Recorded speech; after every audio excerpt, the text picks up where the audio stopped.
Hi, and welcome back to Day of the Dragon King.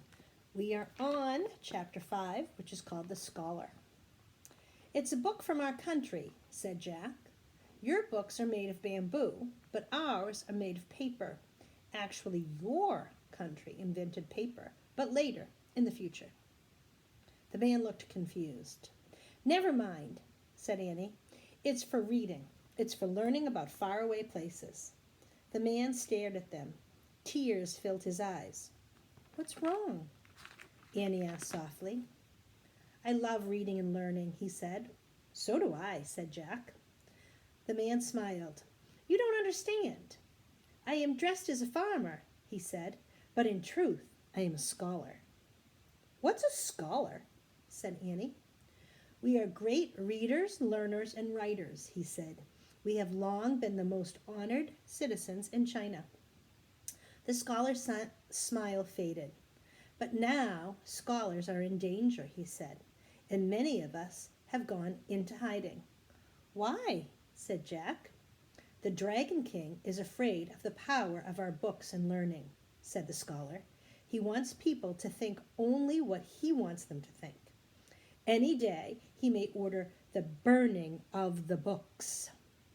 Annie gasped. Does that mean what I think it means? Said Jack. The scholar nodded. All the books in the Imperial Library will be burned, he said. That's rotten, said Annie. Indeed it is, the scholar said quietly. Listen, we have a mission to get a book from that library, said Jack. Who are you? Asked the scholar. Show him, said Annie. She reached into her shirt pocket as Jack reached into his sack. They brought out the secret library cards. The letters shimmered in the sunlight. The scholar's mouth dropped open again. You are master librarians, he said. I have never met ones so honored who were so young. He bowed to show his respect. Thank you, said Jack and Annie. They bowed back to him. How can I help you? Asked the scholar. We need to go to the Imperial Library and find the book, said Jack. He held out Morgan's bamboo strip to the scholar. And this is where he's showing them. They're showing him their master librarian cards.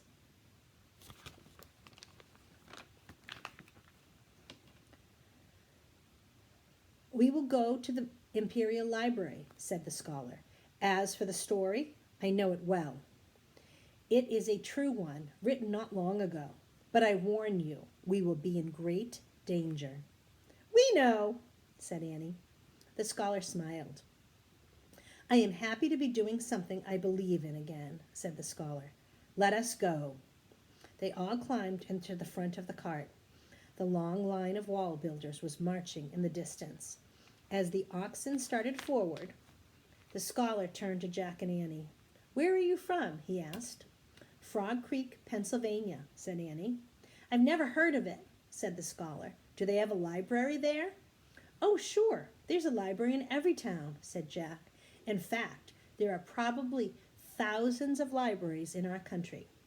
And millions of books, said Annie, and no one burns them. Right, said Jack. Everyone gets to go to school and learn to read them. The scholar stared at him and shook his head. It sounds like paradise, he said. Chapter 6 is called The Dragon King. The ox cart bumped across the wooden bridge that crossed over a moat. Then it passed guards standing by giant wooden gates. Are the gates ever closed? Asked Jack. Oh, yes, every day at sunset, said the scholar. When the gong sounds, the gates close. The bridge comes up, and the city is sealed shut for the night. I guess visitors have to leave before that happens, Annie said, or they'll be stuck here for the whole night, right? Yes, said the scholar. The cart bumped between the city gates. Rows of small houses were bunched together on either side of the street. They were made of mud with straw roofs. People cooked over outdoor fires. They washed their clothes in wooden tubs. As the ox cart bumped along, the houses got larger. These were made of painted wood with pottery tiles. They all had curved roofs. "Why are the roofs like that?" asked Jack. "To keep away bad spirits," said the scholar. "How do they do that?" said Annie. "The spirits can only travel in straight lines," said the scholar. "Wow," whispered Annie.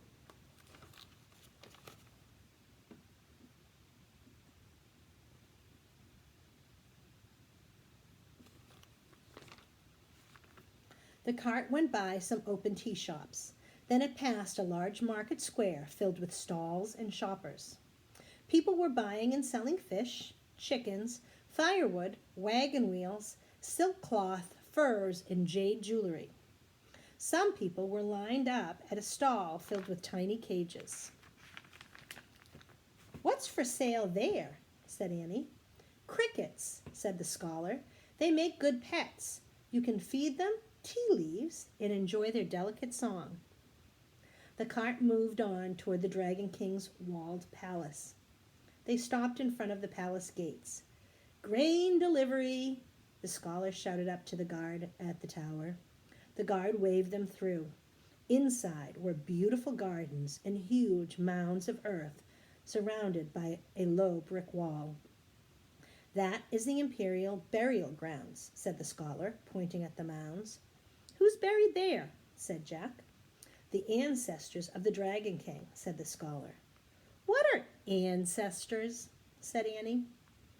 "They are the people in your family who lived before you," said the scholar. "Someday the Dragon King himself will be buried there. 300,000 workers have been building his burial tomb." "Oh, man," said Jack. He looked over his shoulder at the burial grounds. He wondered why it took so many workers to build a tomb. "No," said the scholar. Jack whirled around. "What's wrong?" he asked. The scholar pointed at the palace courtyard. A dark cloud of smoke was rising into the sky. "Fire!" said the scholar. "The books!" said Jack. "Hurry!" said Annie.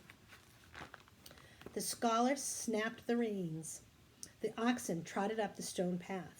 When the cart rolled into the courtyard, soldiers were everywhere. Some threw wood on a huge bonfire.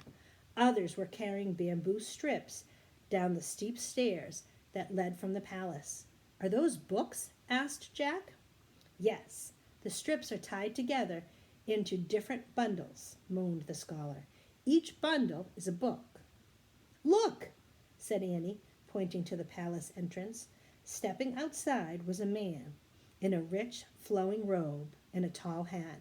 Jack knew him at once, the Dragon King. Chapter 7 is called The Burning of the Books, and we will read that one tomorrow. Bye.